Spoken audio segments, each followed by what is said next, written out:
So your candidate lost the election. You're probably very upset. It's probably a very emotional time.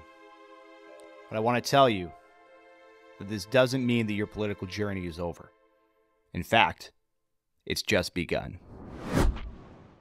Hello and welcome to the Citi-Zen-Ship show. My name is Clinton.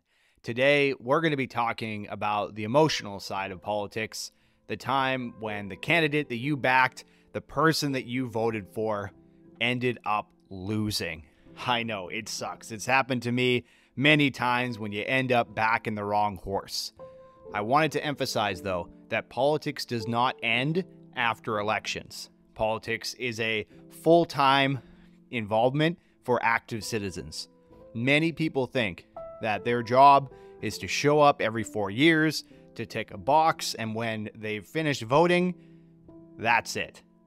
I'm here to encourage you that to be a truly active citizen, it means being involved in the political process throughout the years and not just during election cycles. So, I guess we have to start out by just acknowledging the disappointment, feeling your feelings. And this can be hard for people because a lot of people are so in their heads and they're so in their ego. And this is even something I've been working on, is kind of learning to feel those emotions and being okay with those negative emotions. And disappointment and sadness are really hard, especially if you felt a certain dream, you were connected with a certain individual, and they lose. So it seems like all hope is dashed. But I want to emphasize the fact that even though you may have setbacks, even if your candidate lost, even if the government is going to be going into a different direction, that doesn't mean that you can't keep being an active citizen. Why did you support the candidate in the first place? Was it their character? Were you kind of attracted to the individual? Or were you attracted to a certain set of policies?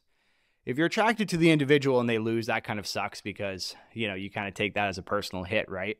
But the good news is, if you are attracted to a certain set of policies, and that's what brought you into the political party or into the political movement, you can still advocate for those policies. And I think one thing that all leaders say, I'm going to be a leader for all people, that's a classic politician line. If they truly mean that, and they are in a position of leadership, and you are kind of an expert in this little bit of a niche, say you are really passionate about agriculture and you want to reform the agriculture industry and you've done a bunch of research and you're knowledgeable in that sector, the government should want to engage with you. So there's plenty of ways that you can kind of engage with the government. There is town halls, there's writing letters, there's creating social media campaigns online and stuff like that. So as I say, being an active citizen is kind of a full-time job. It can happen 365 days a year, and it doesn't have to be limited to an election cycle. Next, talking about conceding elections, right? So what does it mean and why is it important? To concede an election is to essentially say that you have lost. When the winning candidate takes the stage, they usually like to give a victory speech, and they usually start off this speech by saying, I just got a call from my opponent so-and-so. They have conceded and they wish me all the best. This is a very important phone call that you have to make if you're the loser, essentially. You call up the winner, you congratulate them on winning, and you verbally verify that you respect the outcome of the election. And this is becoming more and more of a trend in the 21st century here, that people are calling foul on elections. And I think when you start to erode trust in the public, especially around democratic processes, this is when you actually have the downfall of democracy. You've been hearing this kind of in the news cycles, but it actually is a very important issue. Trust is at the heart of a lot of our institutions. If we don't trust our elected officials, if we don't trust the public servants who are counting the votes, and we don't trust the process overall, then democracy itself is in question. So conceding or making the phone call is a crucial way that the losing candidate acknowledges the election. Conceding also supports the peaceful transition of power.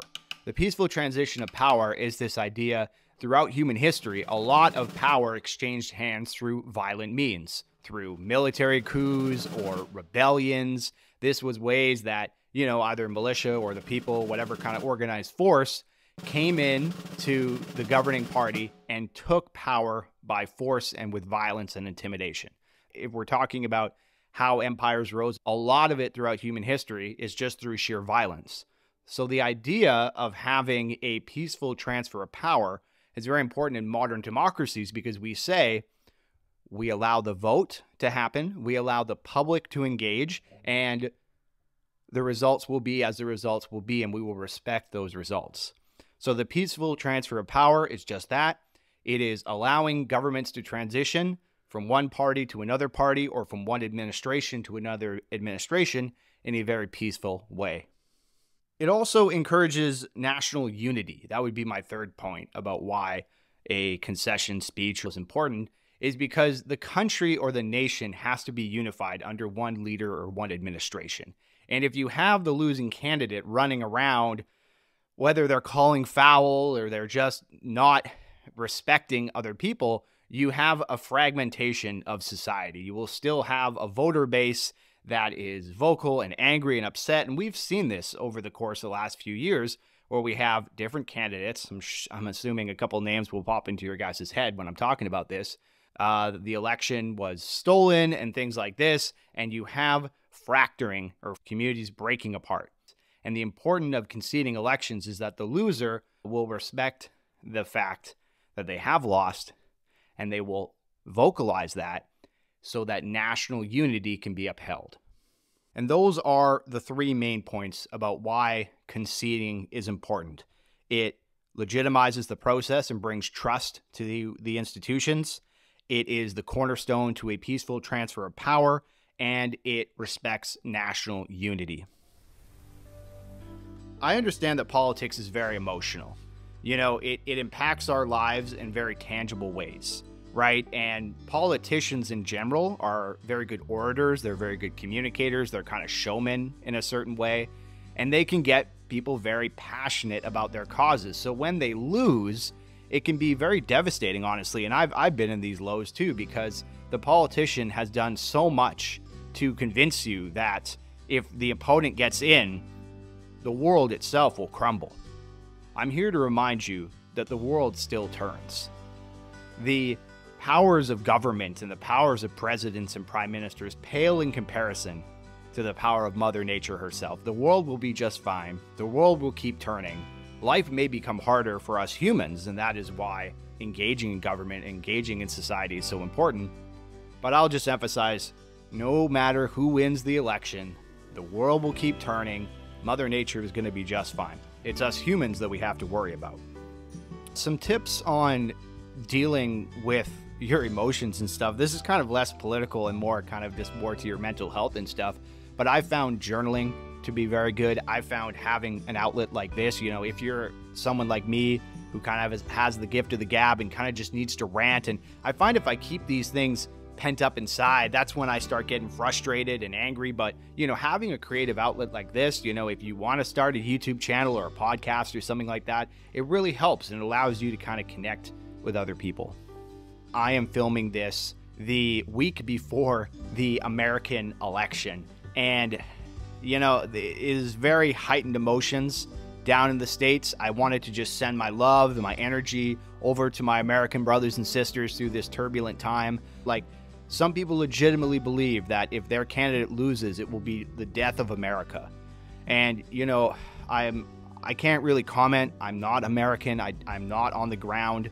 But I am always the kind of person that it's not as bad as you think it's going to be, you know, and I have my anxiety like most people, and I will always forecast the worst possible solution, right? But as I actually engage with whatever thing I was anxious about, I realize that once I'm there and I'm in the process, it's not as bad as I thought it was.